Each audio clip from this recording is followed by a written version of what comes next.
Hi everyone, I hope you're all doing well. Today I'm going to read for you some more user-submitted scary stories from Reddit. Each one of these are all by the same person. They're from BurntSchmidt. And I read one of his stories in the last Reddit video and I really enjoyed it. He writes some really good stuff. Also, I've been kind of losing my voice for like a week now, so I apologize for any issues that may cause. But yeah. Let's go ahead and hop right into this, and I hope you guys enjoy. This first one is called The Night My Babysitter Turned Evil. Growing up, I had a babysitter, Grandma Etna. She wasn't really my grandma, but we'd become so close I referred to her as such. By the time my dad died, Grandma Etna's mind had begun degrading a bit. Early stages of Alzheimer's disease, perhaps, but this was never confirmed. The first vivid recollection I had of this occurring was one evening after school. My mom had to stay late at work, and into the evening hours, she began acting strange. I was in my room playing a video game when I heard a noise in the living room. The piano. I quietly crept out into the hallway and listened. Prelude in C sharp minor, a song both beautiful and foreboding, stemming from the bleakness of Leninist Russia. She never before played that piano, not in 9 years. I didn't even know she could play. In fact, I'd asked her before if she could, and she said she never had. Surely at age 67 she wasn't learning at home in secret. She didn't even own a piano. I continued playing my game in silence, when, bang! Etna slammed one of the low keys on the piano, as its echo reverberated throughout the house for several seconds. I stopped, turned around, and got so startled I threw my controller halfway across the room. There she stood, in my doorway, her dark, shadowy outline still and unmoving. "Grandma? Everything okay?" She slowly backed away and walked back into the living room. I was startled once more when the silence was broken with Prelude again, only this time the keys were being hit so hard it sounded like she was punching them. Then, it stopped. My nerves were absolutely frayed. I turned once more and almost fell backwards. She wasn't just standing in the doorway, she was in my room, making a groaning sound.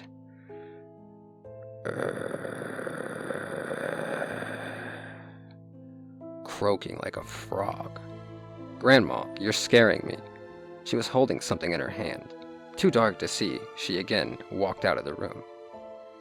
Then, again, Prelude, being smashed against the keys in rigid spurts. The song was no longer flowing, but punctuated by bangs followed by silence and echoes, before moving on to the next part.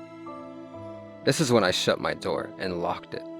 Soon, the playing stopped. My game was paused, and it was silent. The next part sounds like a cliché, but when it happens to you in real life, it's terrifying. I watched the beam of hallway light underneath my door, before being obscured by 2 feet facing into my room. "Greg? I'm home." It was my mom. Thank God. Relaxation washed over me. However, I hadn't seen lights or heard her car door shut. The garage was just under my window. Without care, I crawled across the bed and opened the door, and nearly fell backwards. It was Grandma Etna. She'd just spoken literally in my mom's voice. Slowly, she walked into my room, toward me. She had an angry grimace on her face, her false teeth gnashing so hard that the top had become dislodged and was hanging out of her mouth. Her eyes were opened extremely wide behind her glasses. She had a look of pure hate. As I backed toward my dresser, she put her arms out like she was going to strangle me, taking large, wide steps forward. As fast as I could, I jumped onto my bed, crawled across it, and bolted out of my room, and ran outside into the front yard, directly across from the living room window. She threw open the drapes, her silhouette black against the living room lights, and just stared at me, before turning around and sitting back at the piano, before playing Liszt, La Campanella, one of the most difficult songs ever written on piano. But that's not the most frightening part. She played it in pitch perfectly, while staring at me through the window the entire time. Not once did she even look down at the keys as she moved along flawlessly. Suddenly, I see lights glaring across the yard and see my mom's car pull into the driveway. Relief.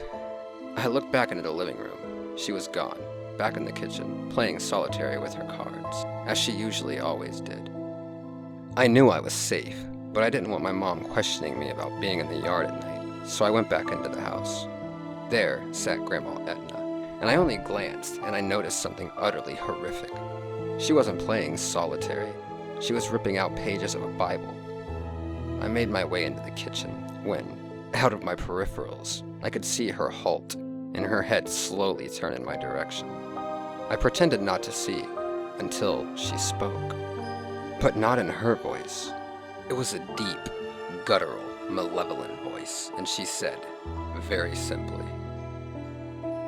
"I would have done it." I couldn't speak, just stood there, petrified, as my mom walked in. She quickly tossed the Bible and ripped up pages into her purse and began speaking in her everyday voice. Grandma Etna didn't even acknowledge me on the way out. I told my mom about everything that happened, and she was stunned. My mom knew I wasn't a liar, and I wasn't the kid who made up sick fantasies. Grandma Etna called over the weekend and said she can't babysit me because she's in the hospital. She died that Wednesday of pneumonia. At the viewing, I saw all of her family, devastated by the loss. I was close with her niece, Melissa. I asked how it came on so suddenly, and Melissa said it was a blessing. I asked why. She told me Grandma Etna's mind was going. She was having hallucinations and began cutting herself. She's at peace now, wherever she is. On that night, the night she changed, after she left, my mom called me into the kitchen. When I walked in, something happened that still haunts me to this day. "What's this doing out?" my mom asked me, holding a large kitchen knife that had been laying on the floor, right under the chair Grandma Etna was sitting on. The end. So that's a pretty interesting story there. Alright, so let's go ahead and move on to the next one, guys.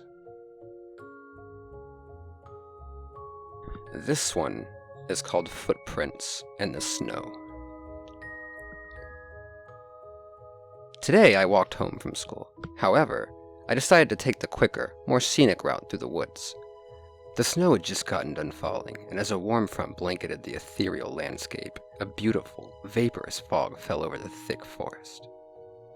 I got to observe nature at its most jubilant, as a pair of animated squirrels wrestled, played, and squealed, chasing each other up and down trees, and even shared a miniature kiss. But, just as the fog broke against an open prairie, I began to hear an audible crunching sound very close to me. When I stopped, it stopped. I looked behind and to both sides of me, and nobody. I murmured before continuing on my way. Crunch, crunch, crunch.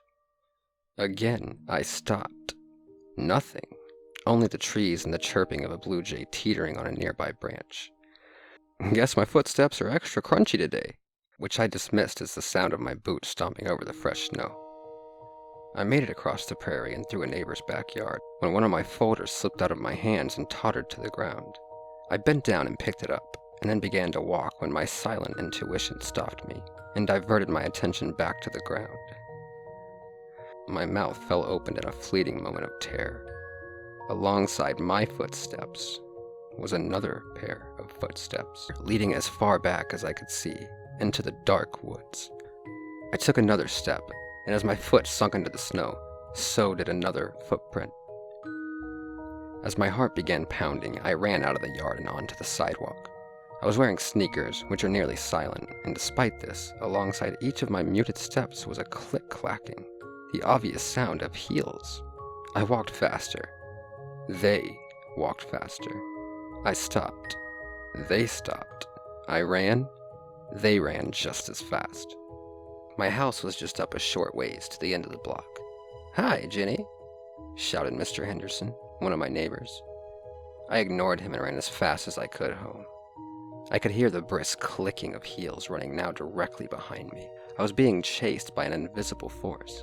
I had the front door key gripped in between my fingers, ready to shove into the lock, turn, and push my way to the door, which I did, slamming the door behind me and locking it from the inside. I stood in terror, taking massive breaths as I fell into the couch. Maybe it was all in my head, I told myself. Maybe those footprints were already there. While I rationalized what just happened, I had to pee, so I ran to the bathroom, and as I pulled down my pants, I noticed the plaque above the toilet, which had engraved on it, "Footprints in the Sand," the famous poem about Jesus carrying a man when he's at his lowest. Except, mine read something different. It read as follows. Lord, you told me that during the lowest points of my life, the reason I could only see one set of footprints was because you were carrying me. Now, I'm at an even lower and sadder point in my life, and yet, your footprints remain next to mine. Why, at this dire time of my life, are you no longer carrying me? I don't understand why, when I needed you the most, you would leave me. Suddenly, I began to hear the same clicking and clacking noise from outside, now inside the house, slowly making their way across my hardwood living room floor, and turning down the hallway toward the bathroom. Click, clack. I felt as if I was being taunted, like the steps were moving ever so slowly, just to terrify me. My heart begins to race even faster, afraid of what's soon about to show itself, but at the same time captivated by what I'm reading. So I continue while click, clack, click, clack. He whispered, "My precious child, I would never leave you at your most desperate trials and testings. For I am Satan, and I will always walk alongside of you toward your screams of anguish and your destructive demise." I looked at the title of the poem on the plaque. It no longer read "Footprints in the Sand." Instead, it read, "Hooves in the Snow." Just as the clicking of the hooves arrived at the doorway in my bedroom, I unzipped my book bag, threw my baggies of heroin into the toilet, and flushed them once and for all. It was just then that I heard a voice from the hallway say to me, in a guttural croak, "My child, you'll eventually break again, and again, and I'll be at your side," followed by a deep, gravely laugh. The sound of the hooves dissipated as they made their way under the front door and finally disappeared. I hung back up the plaque and once again read the title, "Footprints in the Sand." So that is not at all how I was expecting that to to turn out.